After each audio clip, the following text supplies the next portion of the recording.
بسم اللہ الرحمن الرحیم۔ سورہ بقرہ کا رکوع نمبر 30 اور دوسرے پارے کا رکوع نمبر 15۔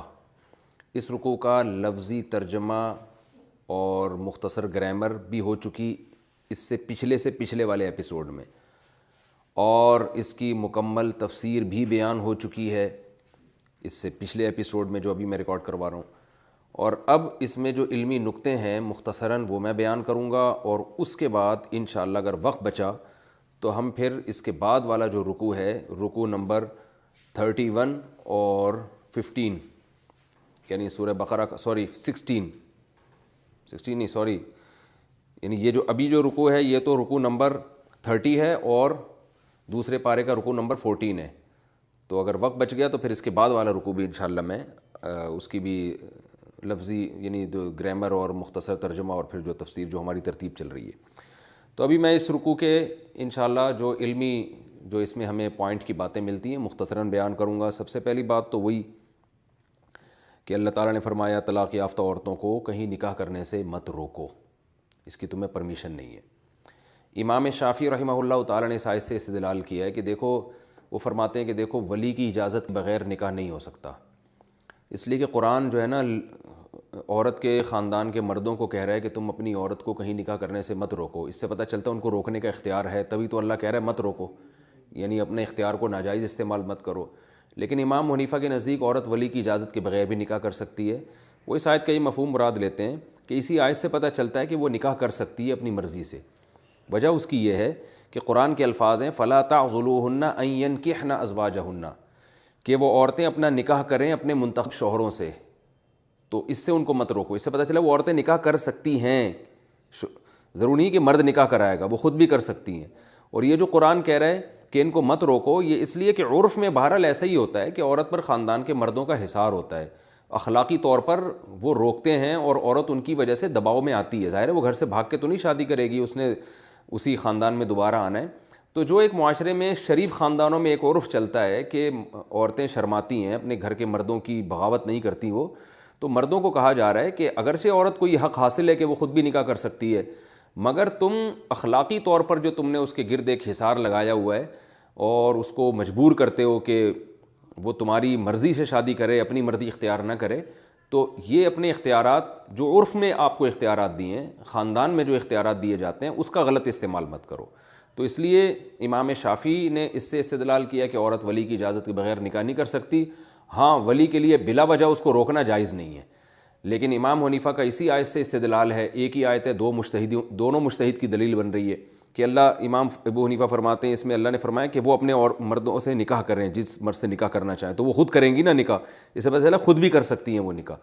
تو تم جو نہیں روکو گے، اس لیے کہ عرف میں روکنے کا اختیار مرد کے پاس ہوتا ہے، عرف میں، تو اس عرف کی رعایت میں قرآن نے کہا ہے تم ان کو مت روکو، کیونکہ اگر تم ان کو روکو گے تو شریعت نے ان کو اگرچہ رائٹ دیا ہے مگر وہ رائٹ کا استعمال کر نہیں سکتی، کیونکہ اس کے لیے ان کو خاندان سے بغاوت کرنی پڑے گی جو ایک عام طور پر عورت کر نہیں سکتی، اس میں اتنی ہمت نہیں ہوتی، اس لیے قرآن نے یہ کہا۔ اور اس میں تو وہ جو جاہلیت کی ہمارے خاندانوں میں معاشرے میں رسم ہے، جس پہ ہم صبح و شام عورتیں بیچاری اپنے دکھڑے رو رہی ہوتی ہیں کہ ماں باپ اس کی دوبارہ شادی کی پرواہی نہیں کرتے، رشتہ دار بھی اس کو روکتے ہیں، پہلے شوہر کے پاس جانا چاہے تو رکاوٹ بن جاتے ہیں، کہیں اور نکاح کرنا چاہے تو رکاوٹ بن جاتے ہیں، بچے ہیں تمہارے تو بچے بڑے بڑے ہو گئے، بچے چھوڑے، فضول قسم کی جو ہمارے معاشرے میں چل رہی ہے۔ قرآن نے کتنی بڑی دھمکی دی ہے کہ ذَلِكَ يُوعَظُ بِهِ مَنْ كَانَ مِنْكُمْ يُؤْمِنُ بِاللَّهِ وَالْيَوْمِ الْآخِرِ، ہم اس کو نصیحت کر رہے ہیں جو اللہ آخرت پر ایمان رکھتا ہے۔ تو عورت کے خاندان کے جتنے بھی لوگ ہیں، چاہے وہ ماں ہیں، چاہے وہ پرانا شوہر ہے، چاہے وہ بھائی ہیں، اللہ فرماتے ہیں اگر اللہ اور آخرت پر ایمان رکھتے ہو تو اپنے اختیارات کا غلط استعمال مت کرو۔ بہت گاؤں دیہاتوں سے خواتین کی کالز آتی رہی ہیں میرے پاس، 40 سال کی ہو جاتی ہیں، باپ کے اپنے نخرے نہیں ختم ہوتے کہ میں نے فلاں جگہ کرنی ہے، فلاں خاندان، فلاں قبیلہ، بہت سارے مسائل ہیں۔ آپ صلی اللہ علیہ وسلم نے فرمایا لن تر للمتحابین مثل النکاح، دو محبت کرنے والوں میں نکاح سے بہتر کوئی چیز نہیں ہے۔ تو لڑکی اگر کہیں محبت کرتی ہے، نکاح کرنا چاہتی ہے، لڑکا چاہتا ہے، تو قرآن لڑکی کے والدین کو کہہ رہا ہے کہ مت روکو۔ لڑکے کو اس لیے نہیں کہہ رہا کہ وہ تو ویسے ہی نہیں رکتا، اس کا بھی یہی حکم ہے، لیکن یہ کہ وہ چونکہ اس میں قوت ہوتی ہے اور لڑکی بیچاری کمزور ہوتی ہے، تو اس لیے ہاں اللہ نے بتا دیا عرف کے مطابق، یعنی ایسا نہ ہو کہ وہ غیر کفو میں نکاح کر رہی ہو، تو پھر وہ عرف کے بھی خلاف ہے، شریعت کے بھی خلاف ہے۔ غیر کفو کا مطلب لڑکی ایسے خاندان میں نکاح کر رہی ہے کہ وہ اس کا جوڑ کا رشتہ ہی نہیں ہے۔ مثال کے طور پر کوئی بہت بڑا آفیسر ہے، باپ دادا ان کے بڑے خاندانی ہیں، وہ لڑکی خدا نخواستہ بھاگ کے کسی جمعدار سے نکاح کر رہی ہے جو دنیا میں ظاہر ہے قیامت کے دن تو اعمال کی بیس پہ فیصلہ ہوگا، لیکن دنیا میں بہرحال ایک دنیا داری بھی ایک چیز ہوتی ہے جس کی فطرت نے اسلام نے رعایت کی ہے کہ جوڑ کی شادی نہیں ہوگی۔ ایک لڑکی ہے جناب، وہ ہے جناب پی ایچ ڈی ہے، اور وہ ایک بالکل ہی جاہل اجڑ سے جس کو بات کرنے کی تمیز نہیں ہے اس سے نکاح کر رہی ہے، تو پھر پوری امت کا اس پر اجماع ہے کہ پھر لڑکی کا باپ اور بھائی اپنی بہن اور بیٹی کو اس نکاح سے زبردستی روک سکتے ہیں، کیونکہ عرف کے مطابق نکاح نہیں ہے یہ، کیونکہ اس میں اس خاندان کی بھی بے عزتی ہے۔ تو اگر ایسا نہیں ہے، محض غیر قوم میں نکاح ہو رہا ہے یا تھوڑے سے غریب سے نکاح ہو رہا ہے تو پھر پابندی نہیں لگائی جا سکتی۔ ہاں بہت زیادہ فرق آ رہا ہے، لڑکی بہت اونچے خاندان کی اور لڑکے کے پاس دھیلا بھی نہیں ہے اور کوئی اور کوالٹی بھی لڑکے میں نہیں ہے جو غربت کی تلافی کر رہی ہو۔ بعض دفعہ کوئی لڑکا غریب تو ہے مگر ایک دوسری کوالٹی اس کے اندر ایسی ہے جو بہت اچھی ہے، صاحب علم ہے، کوئی اچھی پوسٹ پر ہے، تو ایسا بھی نہیں ہے بلکہ وہ ہر لحاظ سے کمتر ہی ہے، تو پھر یہ نکاح غیر کفو میں کہلاتا ہے۔ ایسی صورت میں شریعت نے اجازت دی ہے لڑکی کے باپ اور بھائی کو کہ وہ اپنی بہن اور بیٹی کو نکاح سے روک سکتے ہیں۔ ہاں وہ پرمیشن بھی دے سکتے ہیں اور چاہیں تو روک بھی سکتے ہیں، اور اگر لڑکی نے نکاح کیا اپنے باپ اور بھائی کی پرمیشن کے بغیر، ایسی جگہ نکاح کر لیا کہ جو غیر کفو تھا، تو وہ نکاح پھر منعقد نہیں ہوتا۔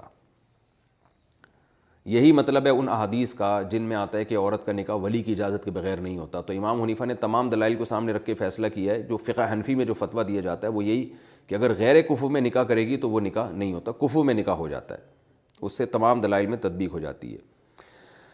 دوسرا مسئلہ اللہ نے بیان کیا، مائیں بچوں کو دودھ پلائیں، وہ پلاتی ہیں ماشاءاللہ مائیں، اور اس سے پہلے بھی اللہ نے بتا دیا چھڑوانا چاہیں تو دونوں آپس کی رضامندی سے چھڑوا سکتے ہیں۔ اس میں کیا فقہی احکام تھے میں نے تفصیل سے بیان کر دی۔ ایک بہت اہم پوائنٹ علمی نقطہ یہ کہ اللہ نے فرمایا کہ وَعَلَى الْمَوْلُودِ لَهُ، جس کے لیے بچہ جنا جائے اس پر لازم ہے کہ بچے کی ماں کا خرچہ وہ اٹھائے۔ تو اللہ یہ بھی تو کہہ سکتے تھے نا کہ والد پر لازم ہے والدہ کا خرچہ اٹھائے، لیکن اللہ نے یہ کیوں کہا کہ جس کے لیے بچہ جنا گیا؟ یہ اصل میں اشارہ ہے کہ بچے کی حقدار جیسے ماں ہے، اس کا بچہ ہے، تو باپ بھی حقدار ہے، اس کے لیے جنا گیا ہے، بلکہ جب تعارض ہوگا تو پھر باپ کو ترجیح دی جائے گی۔ مثال کے طور پر تعارض یعنی آپس میں جب دونوں کے حقوق ٹکرا رہے ہوں، بعض حقوق، سارے حقوق نہیں، مثال کے طور پر ماں کا ایک الگ خاندان ہے، قوم ہے، باپ کا ایک الگ خاندان ہے، تو اب بچے کو خاندان کون سا دیا جائے گا؟ تو وہ باپ والا دیا جائے گا، کیونکہ ماں نے بچہ جنا ہے مگر جنا باپ کے لیے ہے، اس معنی میں کہ لہو ملکیت کے لیے آتا ہے، اس پہ پہلی جو ملکیت ہوگی وہ باپ کی ہوگی، ماں کی بھی ہوگی لیکن شریعت ترجیح اس میں باپ کو دیتی ہے۔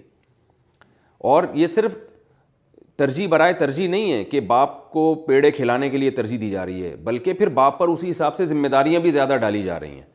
تو اس لیے اللہ نے فرمایا کہ جنا بچہ باپ کے لیے جنا گیا ہے تو مالی ذمہ داریاں ساری باپ کے اوپر لازم ہیں۔ تو یہ جو اللہ نے بتایا نا کہ بچے کی ماں کا سارا خرچہ باپ کے ذمے ہے، تو اس لفظ میں اللہ نے خرچے کی وجہ بھی بیان کر دی ہے۔ ایک اشکال ہوتا ہے نا کہ بچہ تو ماں کا بھی ہے باپ کا بھی ہے، تو دونوں پہ خرچہ ڈالو نا۔ اگر ماں مالدار ہے، جیسے یورپ میں امریکہ میں ہوتا ہے کہ ماں مالدار ہوتی ہے تو پھر سارا وہاں کی گورنمنٹ جو ہے نا ماں پہ بھی خرچہ ڈالتی ہے، جبکہ اسلام میں یہ ہے کہ بچے کی ماں ارب پتی کیوں نہ ہو اور باپ کے پاس دھیلا بھی نہ ہو، پھر بھی باپ پر خرچہ ہے سارا۔ تو اس کی اللہ نے وجہ بیان کر دی کہ باپ کا جو مولود لہو ہے نا اس کے لیے جنا گیا ہے، تو نسبت اس کی طرف ہوگی، لیے کا یہ مطلب ہے اس کی طرف نسبت ہوگی۔ اسی وجہ سے اسلام میں نسب باپ سے چلتا ہے اور خاندان باپ سے چلتا ہے۔ اگر باپ مثال کے طور پر خان ہے اور ماں جو ہے وہ ارائی ہے، ایک مثال دے رہا ہوں، تو بچہ خان کہلائے گا۔ ماں خان ہے باپ ارائی ہے تو بچہ ارائی کہلائے گا۔ باپ سید ہے ماں سید نہیں ہے تو بچہ سید کہلائے گا۔ ماں سید ہے باپ سید نہیں ہے تو بچہ سید نہیں کہلائے گا۔ تو نسب جو ہے نا مولود لہو میں اللہ نے اشارہ کر دیا کہ اس کی طرف، یہ لہو یعنی نسبت، ملکیت تو کسی کی بھی نہیں ہوتی بچے پر، یعنی نسبت پہلے باپ کی طرف ہوگی۔ تو اسی میں اللہ نے بتا دیا کہ چونکہ یہ باپ کا اس میں حق زیادہ ہے تو اس لیے ذمہ داری بھی پھر باپ پر زیادہ ہے. بعض لوگ اعتراض کر سکتے ہیں کہ اسلام نے گویا مرد کو فضیلت دے دی اور جو ہے وہ گویا معاذ اللہ عورت پہ ظلم کر دیا. تو اس میں اللہ نے اگر فضیلت دی ہے تو اس پر ذمہ داری بھی زیادہ ڈال کے اس فضیلت کی گویا تلافی کر دی ہے, کہ ذمہ داری اس پہ ڈال دی ہے کہ ماں جتنی بھی کروڑ پتی بھی ہو تو اللہ فرماتے ہیں ساری زندگی کی ٹینشن اس کی مالی لحاظ سے باپ کے ذمہ آئے گی, اور اس کی وجہ سے اس کی ماں کو کھلانا بھی باپ پر واجب ہو جائے گا. تو یہ عورت کو تو ایک حق دے دیا نا کہ بچہ ماں کی گود میں رہے گا اور خرچہ سارا باپ پر آئے گا, حتیٰ کہ طلاق ہو جاتی ہے, عدت بھی ختم ہو جاتی ہے, اور ماں جب بچے کو دودھ پلائے گی تو بھی دودھ پلانے کی اجرت الگ سے باپ کو ماں کو دینی پڑے گی. تو اسلام جہاں باپ کو فضیلت دے رہا ہے وہاں باپ کی ذمہ داریاں بھی بڑھا رہا ہے.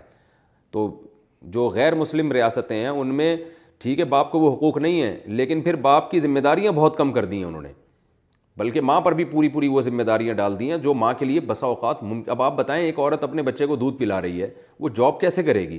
وہ بچے کو پالے گی یا جاب کرے گی؟ تو اسلام نے عورت کو کہہ دیا کہ بھئی تم جس کے بچہ پال رہی ہو نا, تو تم چونکہ یہ صرف تمہارا نہیں ہے اس کا بھی ہے, تو پیسے وہ دے گا, تم بچے کی تربیت کو فوکس کرو اور اس کے دودھ پلانے کو فوکس کرو تم. اور دودھ پلانے کے لیے چونکہ ماں کو کھانا بھی پڑتا ہے, اکثر دیکھا گیا ہے غریب عورتوں کے صحیح طرح فیڈ نہیں کرا پاتی جن کی خوراک صحیح نہیں ہوتی, اور دودھ میں کیلشیم بہت ماں کا ضائع ہوتا ہے, تو خوراک بھی اس کی ڈبل ہو جاتی ہے, اور ایسی چیزیں جو پروٹین والی ہوں وہ ماں کو کھانی پڑتی ہیں. تو یہ ساری ذمہ داری جو بنیادی ہوگی وہ باپ کے ذمہ ہوگی, یعنی اگر ماں کے دودھ کم آ رہا ہے تو خوراک بڑھانی پڑ رہی ہے تو باپ سے مزید خرچہ لیا جائے گا. تو اس لیے اللہ نے باپ کو بھی تکلیف ہوتی نا کہ اللہ تو نے میرے اوپر اتنا خرچہ کیوں ڈال دیا, تو اس تکلیف سے بچانے کے لیے اللہ فرمایا مولود لہو, تمہارے لیے جنا گیا ہے.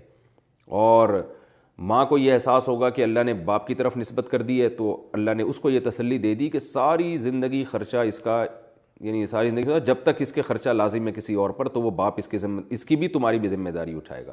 تو یہ مطلب ہے. تو اس سے پتہ چلتا ہے کہ اچھا اس سے یہ بھی پتہ چلتا ہے, اسی آیت سے بہت سے فقہاء نے مسئلہ نکالا ہے کہ میاں بیوی میں جب علیحدگی ہو جائے تو پھر بچے کا جو حقدار ہے نا وہ باپ ہے. ماں کے پاس بچہ رہے گا ضرور پرورش کے لیے, کیونکہ بچپن میں ماں سے بچہ اگر چھینا جائے تو ماں کے لیے بھی یہ بہت تکلیف دہ عمل ہوتا ہے اور بچے کو بھی اس سے نقصان ہوتا ہے. تو اس حکمت سے بچہ ماں کے حوالے تو کیا جائے گا, لیکن اس پر اصل ترجیح باپ کی ہوگی. یعنی جب بچے کو ماں کی ضرورت نہیں رہے گی, ضرورت پوری ہو گئی, تو بچہ باپ کے حوالے کیا جائے گا, کیونکہ اس میں بچے کا بھی فائدہ ہے. اس لیے کہ بچہ جب چھوٹا ہوتا ہے نا تو اس کو ماں کی ضرورت ہوتی ہے, اس وقت باپ کی تربیت کا کوئی دخل نہیں ہوتا. جب بڑا ہوتا ہے تو پھر اس کو نگرانی کی ضرورت ہوتی ہے, نگرانی جیسی باپ کر سکتا ہے ماں نہیں کر سکتا, ماں نہیں کر سکتی. تو ہمارے ہاں ان احکام کی بھی دھجیاں اڑائی جا رہی ہیں. اچھا چونکہ مولود لہو باپ ہے تو تربیت اور تعلیم یہ باپ کے مشورے کے بغیر نہیں ہو سکتی.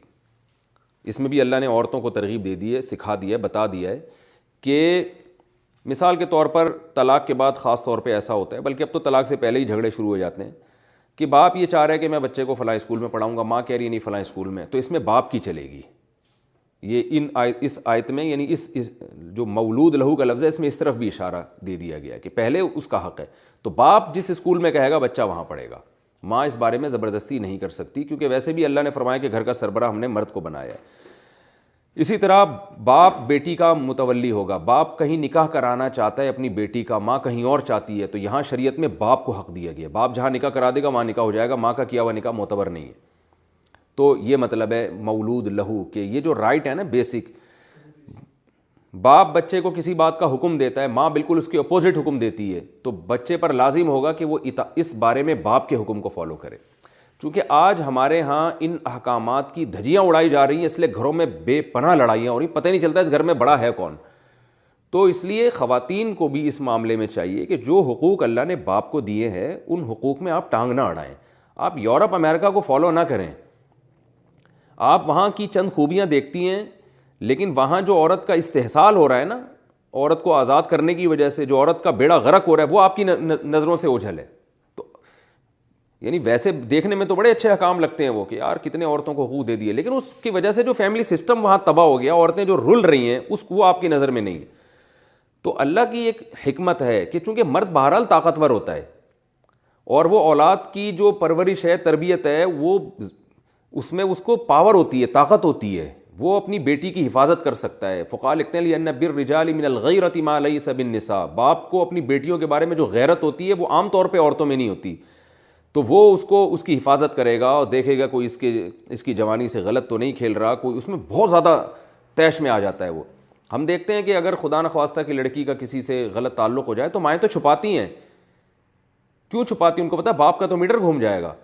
تو باپ کو اس معاملے میں اللہ نے بڑی غیرت دی ہوتی ہے. تو عورتوں کو ٹھیک ہے چند کیسز اس کے اگینسٹ بھی ہوتے ہیں, باپ بے غیرت ہوتے ہیں, ماں میں بڑی غیرت ہوتی ہے, تو کچھ کیسز ایسے بھی ہوتے ہیں, لیکن ایک جنرلی جو اللہ نے اصول بیان کیا نا, وہ اصول تو یہی ہے کہ پہلا حق اس میں باپ کا ہے کہ وہ. اچھا اس میں یہ عرض کر رہا تھا, اس میں ایک حکمت یہ بھی ہے کہ مرد ہوتا طاقتور ہے, اگر مرد کو آپ اختیارات نہیں دیں گے نا تو وہ چھوڑ دے گا. مثال کے طور پر مرد کو یہ بتا دیا جائے کہ سارا خرچہ تو آپ نے کرنا ہے لیکن آپ کی بچوں پہ چلے گی نہیں, تو گھر چھوڑ کے بھاگ جائے گا. وہ خرچ نہیں کرے گا ان پر, یا ان کے حقوق صحیح طرح ادا نہیں کرے گا, ماں کو طلاق دے دے گا, بہت ساری چیزیں ہو جائیں گی, وہ پھر اس کو کون زبردستی. تو اسلام نے اس کو اختیارات دے دیے. اس اختیارات کا فائدہ یہ ہے کہ پھر وہ اپنی چیز سمجھ کے, جب آپ کو یہ احساس ہو جائے نا کہ یہ چیز میری ہے, تو پھر انسان اس کی کڑوی کسیلی چیزیں بھی برداشت کرتا ہے. تو اس لیے خواتین کو چاہیے کہ اللہ تعالیٰ نے جو حقوق مرد کو دیے ہیں اس میں رعایت کریں. جو حقوق آپ کو دیے, آپ کو کتنا اللہ نے حق دے دیا کہ ساری زندگی کا خرچہ شوہر کے کندھے پہ ڈال دیا ہے آپ کا. آپ کروڑ پتی بھی کیوں نہ ہو تو پھر بھی اللہ کہتے ہیں تمہارا میاں تم پہ خرچ کرے گا, تمہاری اولاد پہ بھی, تم پہ بھی. آپ کا سارا پیسہ آپ کا ہے, وہ آپ جہاں چاہو استعمال کرو. اور اللہ نے مرد کو یہ بھی کہہ دیا کہ اپنی بیوی کا مال اس کی پرمیشن کے بغیر استعمال نہیں کر سکتے. تو کتنے سارے اللہ نے آپ کو حقوق دے دیے. پھر اخلاق کے معاملے میں اللہ نے ماں کو 3 گنا زیادہ حق دے دیا. صحیح حدیث ہے, آپ صلی اللہ علیہ وسلم نے فرمایا, صحابی آئے, من احق الناس بحسن خلقی, سب سے اچھے اخلاق سے میں کس سے بات کروں؟ فرمایا ماں سے. فرمایا اس کے بعد؟ فرمایا پھر ماں سے. اس کے بعد فرمایا پھر ماں سے. تو اس معاملے میں اللہ نے آپ کو 3 گنا باپ سے زیادہ حق دیا ہے کہ بچہ جب میٹھے لہجے میں بات کرے گا تو باپ سے جتنا میٹھی بات کرتا ہے آپ سے 3 گنا بڑھا کر. یعنی باپ سے بدتمیزی اگر کی ہے تو گناہ ملے گا, ماں سے بدتمیزی کی ہے تو 3 گنا زیادہ گناہ ملے گا. تو اس لحاظ سے اللہ نے آپ کو ماں کا حق دے دیا, یعنی زیادہ حق دے دیا. تو جو حقوق اللہ نے آپ کو دیے ہیں اس میں باپ کو چاہیے ٹانگ نہ اڑائے, اور جو حقوق اللہ نے باپ کو دیے ہیں تو اس میں ماں کو چاہیے کہ ٹانگ نہ اڑائے. سب ایک دوسرے کے حقوق میں ٹانگ اڑا رہے ہیں, کسی کو پتہ ہی نہیں کہ اس گھر میں کس کو کتنے اختیارات ہیں. ہر آدمی, ماں چاہ رہی ہے بچے سارے زندگی میری مرضی پہ چلے, شادیاں بھی میری مرضی سے ہوں, اور جناب اسکول بھی میری مرضی کا ہو, اور جو بھی ہے ساری تربیت میری مرضی کی ہو. باپ چاہ رہا ہے کہ نہیں میری مرضی چلے, تو لڑائیاں ہوتی ہیں, طلاقیں ہوتی ہیں. ہاں باپ اگر غلط چاہ رہا ہے, چرسیوں کے اسکول میں داخل کرنا چاہ رہا ہے تو ایک الگ بات ہے, یا سرے سے تعلیم دینا ہی نہیں چاہتا اور اس کی زندگی برباد کر رہا ہے اپنی اولاد کی, پھر ایک الگ بات ہے. تو پھر ہم نہیں کہیں گے کہ, یعنی جہاں اختلاف رائے ہوگا بچے کی خیر خواہی کے بارے میں, تو پھر وہاں شریعت باپ کو ترجیح دیتی ہے.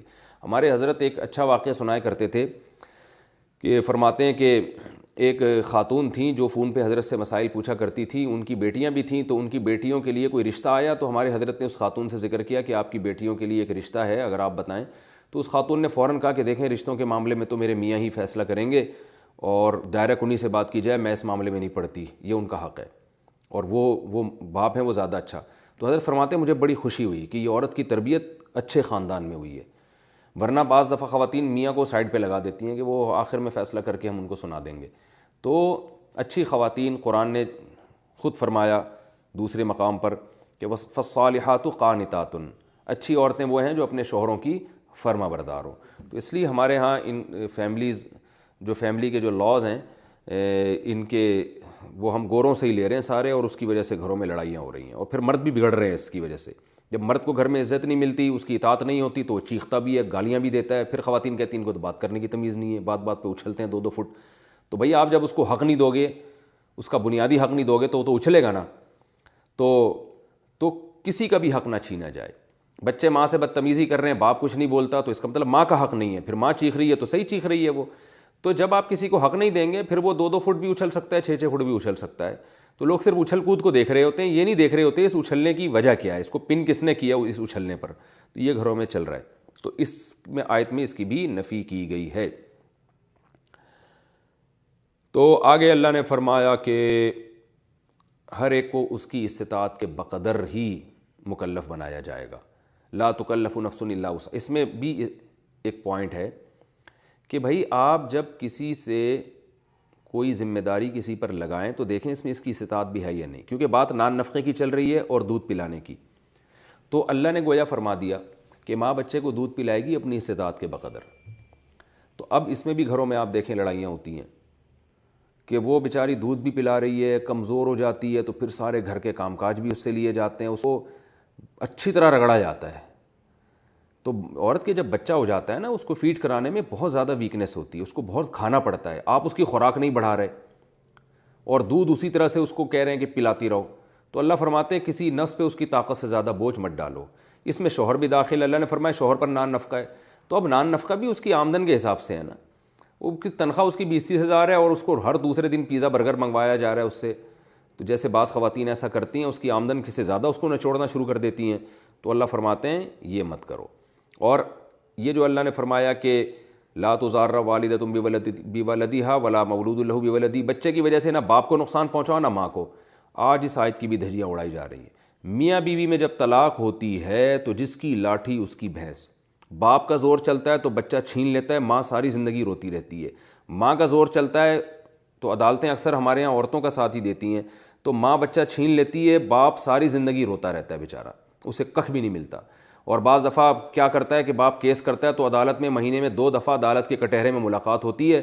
عدالت مکمل شوہر کو نچوڑ لیتی ہے، حتیٰ کہ عدالت لانے جانے کا خرچہ بھی شوہر سے لیا جاتا ہے، اور بچوں کی کسٹڈی کا، بچوں کا اسکول کی فیسیں اور سارا خرچہ باپ سے لیا جاتا ہے.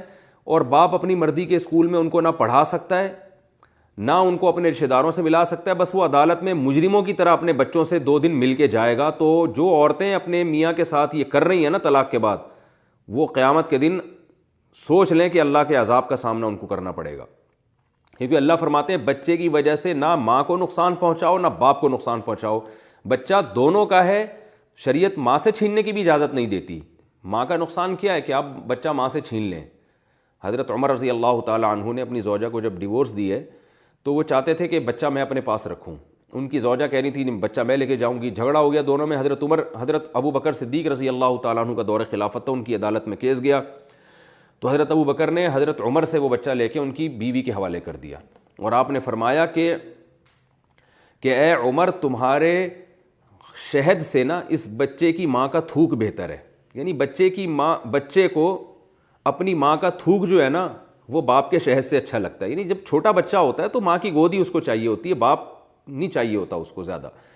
تو اس میں بچے کا بھی فائدہ ہے، ماں کا بھی فائدہ ہے. تو بچے کو ماں سے جو چھین لیتے ہیں طلاق کے بعد، یہ بہت بڑا ظلم ہے.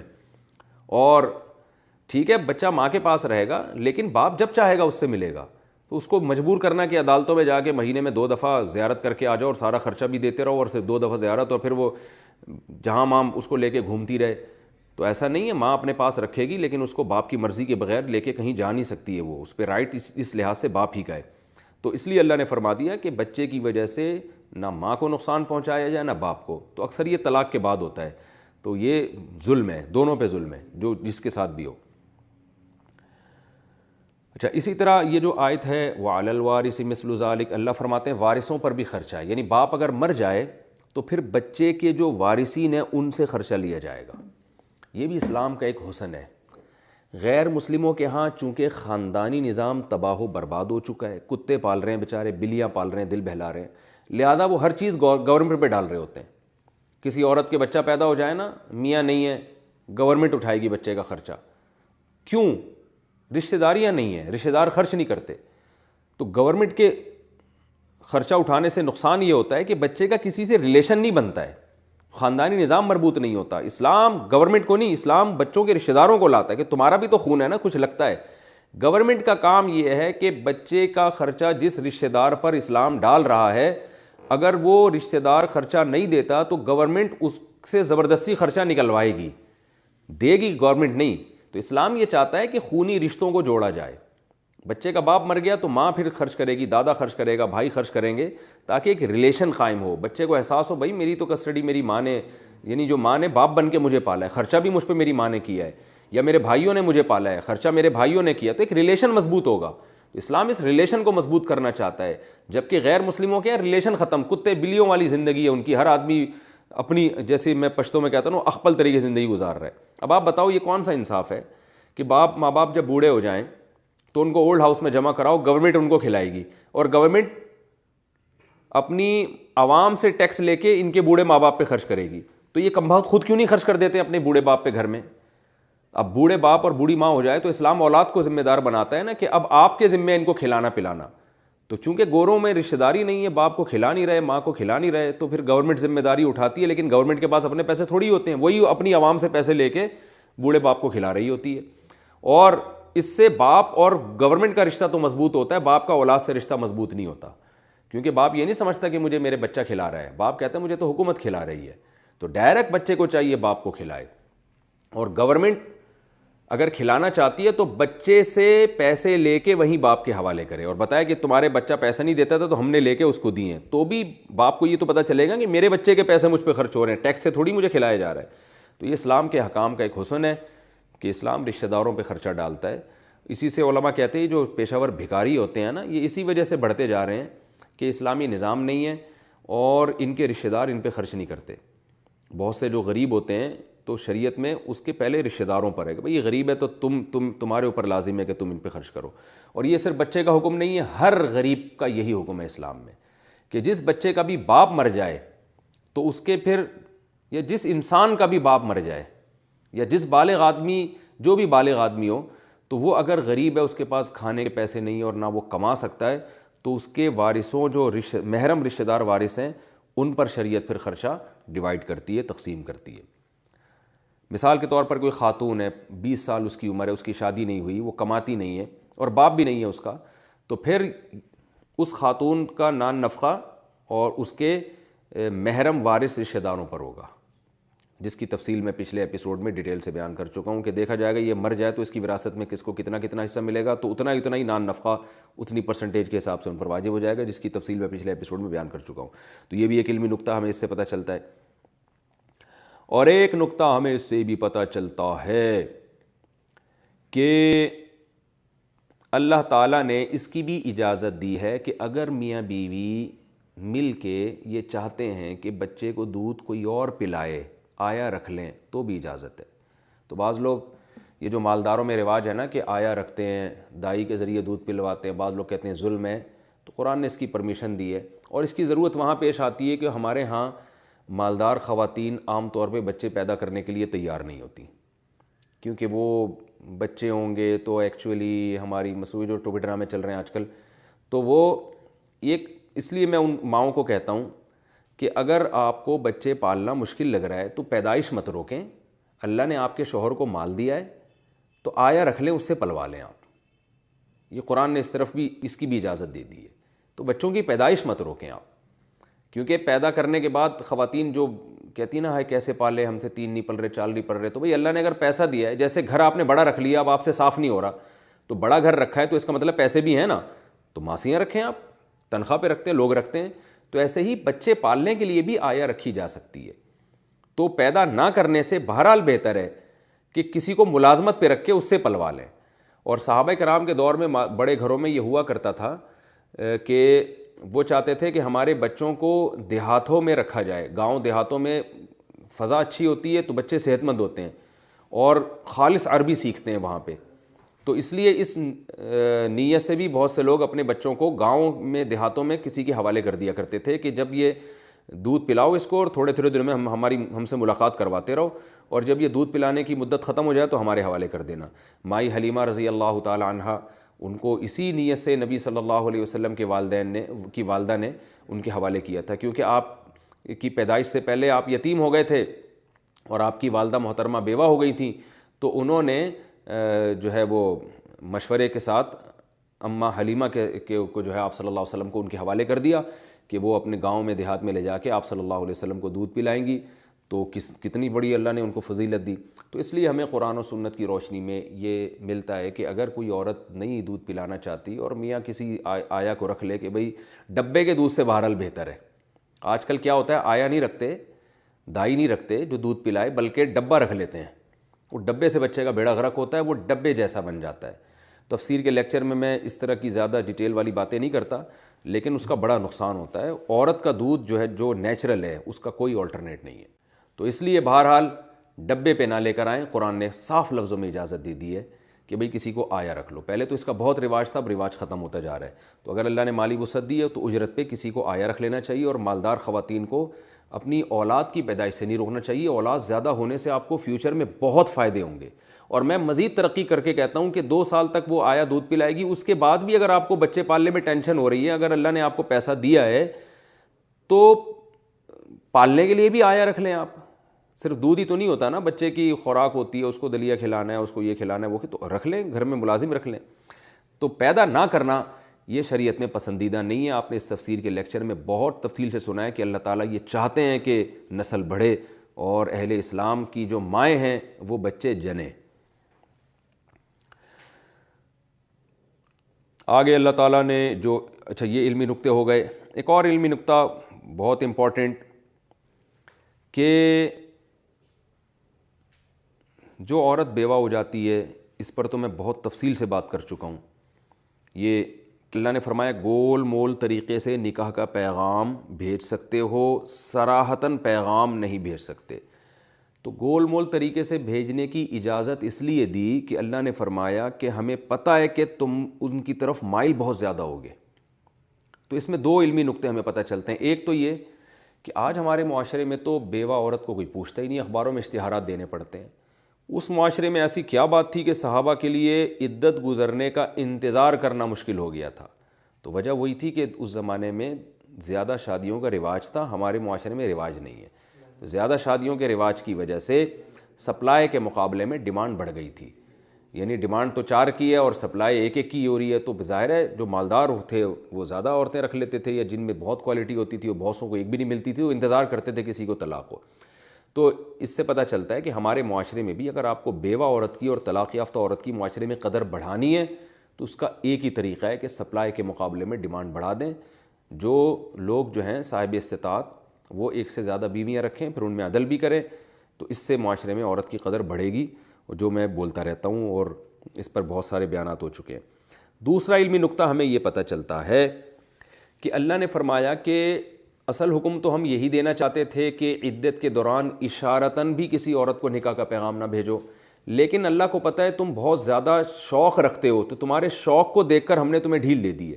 اس میں پتہ چلتا ہے کہ جو بھی لیڈر ہوتا ہے, قائد ہوتا ہے, حاکم ہوتا ہے, اسے چاہیے کہ صرف قوانین مسلط نہ کیا کرے, بلکہ اپنی عوام کے, اپنے ماتحتوں کے مزاج کو بھی دیکھے کہ یار میں آرڈر تو دے دوں گا, لیکن اس آرڈر پر ان کے لیے آسانی سے عمل ہو بھی سکے گا کہ نہیں ہو سکے گا.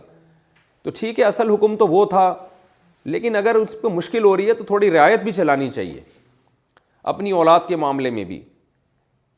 ایک ڈاکٹر نے مجھے بتایا, چائلڈ اسپیشلسٹ تھے, کہ میں کولڈ ڈرنک کو زہر سمجھتا ہوں بچوں کے لیے, لیکن کبھی کبھار میرے بچے پیتے ہیں. تو میں نے کہا کیوں جب زہر سمجھتے ہیں؟ انہوں نے کہا وجہ اس کی یہ ہے کہ ساری دنیا پی رہی ہے, اب میں بالکل پابندی لگا دوں گا تو بغاوت ہوگی. تو بچوں کے تھوڑی سی میں نے مزاج کی رعایت کرنے کے لیے کبھی کبھار پلانے دیتا ہوں. تو بہت اچھا, حکمت والا انسان یہی کرتا ہے. تو جو بھی لیڈر ہوتا ہے, حاکم ہوتا ہے, اگر اس میں لچک نہیں ہوتی تو بغاوتیں پھیلتی ہیں. صحابہ تو بغاوت نہیں کر سکتے تھے, لیکن پھر بھی اللہ نے ہمیں بتایا کہ ہم تمہاری رعایت میں یہ حکم دے رہے ہیں. تو ہمیں ترغیب دے دی ہے کہ جب خدا اپنی مخلوق کی رعایت میں احکام میں نرمی پیدا کر سکتا ہے, اصل حکم سے عدول کر سکتا ہے, تو تم بھی بہت بڑے فنٹر نہ بنا کرو, بہت بڑے وڈیرے نہ بنا کرو, مسلط نہ ہو اپنی ماتحتوں پر. تو شوہر کو حکم ہے کہ وہ بیوی کو جب حکم دے تو اس کے میں اس کی مزاج کی بھی رعایت کرے. جیسے میں لوگ مجھ سے آ کے کہتے ہیں کہ یار میری بیگم بالکل کام کاج کرتی نہیں ہے, میں سمجھا کے تھک گیا. میں کہتا ہوں اپنے ماں باپ کے گھر میں کرتی, وہ کہتے ہیں وہاں بھی نہیں. تو میں نے کہا اس کا مزاج ہی پھر یہی ہے, تو تھوڑا ہاتھ ہلکا رکھو, بہت زیادہ اس پہ وہ بوجھ ڈالو گے تو وہ طلاق تک نوبت آئے گی. تو اس کا پہلے سے مزاج یہی ہے. تو مزاج کی رعایت. اسی طرح میاں کے مزاج کی, عورتیں کہتی ہیں کہ ہمارے میاں گالیاں دیتے ہیں. میں کہتا ہوں ان کے خاندان میں رواج ہے. ہاں رواج ہے, تو بھائی جب وہ خاندان میں رواج ہے تو پھر ٹھیک ہے گالیاں دینا بری بات ہے, لیکن پھر آپ کو اس کے مزاج کی تھوڑی رعایت کرنی پڑے گی. تو مزاج کی رعایت. اسی طرح آپ کسی کمپنی میں ہیں, آپ کے ماتحت امپلائیز ہیں, ملازمین ہیں بہت زیادہ, تو آپ نے کوئی آرڈر دیا, کچھ کر رہے ہیں کچھ نہیں کر رہے, تو ہر ایک کو ایک ہی لاٹھی سے نہیں ہانکنا چاہیے, دیکھنا چاہیے کس کی کیا مجبوری ہے. تو لچک, فلیکسیبلٹی ہونی چاہیے آپ کے حکام میں, اور کمپرومائز ہونا چاہیے. اس طرح سے آپ جوڑ پیدا کر کے قوم کو لے کے چل سکتے ہیں. اگر بالکل ہی سخت ہو جائیں گے, بس جو میں کہہ رہا ہوں وہ یہی ہوگا, چاہے تمہارے مزاج ہے یا نہیں ہے, یہ میرا ہیڈک نہیں ہے, تو اس طرح کی جب حساب کتاب چلتا ہے نا, تو پھر بغاوتیں پھیلتی ہیں اور پھر لوگ احکام کو چھپ کے توڑنا شروع کرتے ہیں. تو اس لیے اللہ نے آسان حکم دیا تاکہ اس کو فالو کیا جا سکے، ایسا حکم جس کو فالو کیا جا سکے۔ اور اس میں تیسرا پوائنٹ یہ بھی پتہ چلتا ہے کہ نکاح کا پیغام بھیجنا بھی ایک شریعت میں پسندیدہ چیز ہے۔ ہمارے ہاں پیغام بھیجنا ہی وہ ایک غیرت کے خلاف سمجھا جاتا ہے کہ بھیجا کیوں پیغام؟ تو اللہ تو فرماتے ہیں گول مول بھی بھیج سکتے ہو، بات کچھ اور کرنا چاہ رہے ہو گھما کے کچھ اور بات کر دو تاکہ ان کو اندازہ ہو جائے۔ تو اس کی علماء نے بتایا کہ ہدیہ بھیجنا اور یہ سب جو ہے کوئی اشارہ کر دینا، تو اس سے پیغام بھیجنے کی بھی فضیلت معلوم ہوتی ہے کہ جب نکاح کی فضیلت ہے تو نکاح کا پیغام بھیجنا بھی بالکل جائز ہے۔ اور اس سے بھی پتہ چلتا ہے کہ کسی کے پیغام پہ پیغام بھیجنا درست بات نہیں ہے، کیونکہ صحابہ جلدی اس لیے کرتے تھے کوئی اور نہ بھیج دے۔ تو آج ہمارے معاشرے میں ایک بڑی برائی ہے، یہ بھی ہم نے بہت مشاہدہ کیا ہے کہ لڑکی کے رشتے آ نہیں رہے ہوتے، وہ بیچارے ماں باپ بیٹھے ہوتے ہیں، جہاں کسی نے پیغام بھیجا تو 10 لوگ کباب میں ہڈی بن جاتے ہیں۔ پھر یہ بہت ہم نے مشاہدہ کیا ہے کہ اور پھر جو ہے نا اس کا ہونا نہیں دیتے جس نے پیغام بھیجا ہے۔ تو یہ بھی بہت بری حرکت ہے اور ہمارے معاشرے میں بہت زیادہ ہو رہا ہے۔ تو میرے پاس جب کیسز آتے ہیں تو میں لڑکی والوں سے کہتا ہوں جس نے پہلے پیغام بھیجا ہے پہلے اس کو پرکھ لیں، اگر سمجھ میں آ رہا ہے ٹھیک ہے، نہیں آ رہا تو انکار کر دیں۔ جو کباب میں ہڈی بن رہے ہیں نا وہ غیر اخلاقی حرکت کر رہے ہیں، ان کو آپ ان کو فوکس نہ کریں۔ اور یہ صرف نکاح کے بارے میں نہیں ہے، خرید و فروخت کے بارے میں بھی ہے۔ نبی صلی اللہ علیہ وسلم نے فرمایا کہ جب کوئی کسی کا خرید و فروخت کا معاملہ چل رہا ہو تو تم پیغام خرید و فروخت میں ٹانگ مت پڑاؤ۔ یعنی ٹانگ اڑانا تو میں اپنے الفاظ استعمال کر رہا ہوں، یعنی اس کے جو سوم ہے نا، جو سودا ہے اس پہ سودا مت کرو۔ آج ہمارے معاشرے میں اس پہ بھی تاجر لوگ عمل نہیں کرتے۔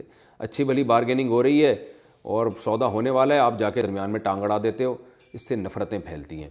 تو یہ اخلاقی تعلیمات ہیں جو اسلام نے ہمیں دی ہیں اور ان تعلیمات پر ہمیں عمل کرنا چاہیے۔ اللہ تعالیٰ سے دعا ہے اللہ تعالیٰ ہم سب کو سمجھنے کی، عمل کی توفیق عطا فرمائے۔ یہ رکوع یہاں کمپلیٹ ہو گیا۔ اگلا ایپیسوڈ ہمارا انشاءاللہ ہوگا سورہ بقرہ کا رکوع نمبر، میں بھی بتا دوں، رکوع نمبر 31 اور دوسرے پارے کا رکوع نمبر 15۔ یہ اگلے ایپیسوڈ میں انشاءاللہ اسی ترتیب کے مطابق میں بیان کروں گا جو چلتی آ رہی ہے۔ اور یہ سورہ بقرہ کے یہ والے رکوع بہت امپورٹنٹ ہے، میں آپ سے کہتا ہوں کہ آپ ان کو زیادہ سے زیادہ پھیلائیں۔ ہمارے خاندانی عائلی قوانین کے بہت اہم ترین احکامات اس میں بیان ہو رہے ہیں، جن احکامات کی آج ہم صبح و شام دھجیاں اڑاتے ہیں۔ وما علینا الا البلاغ۔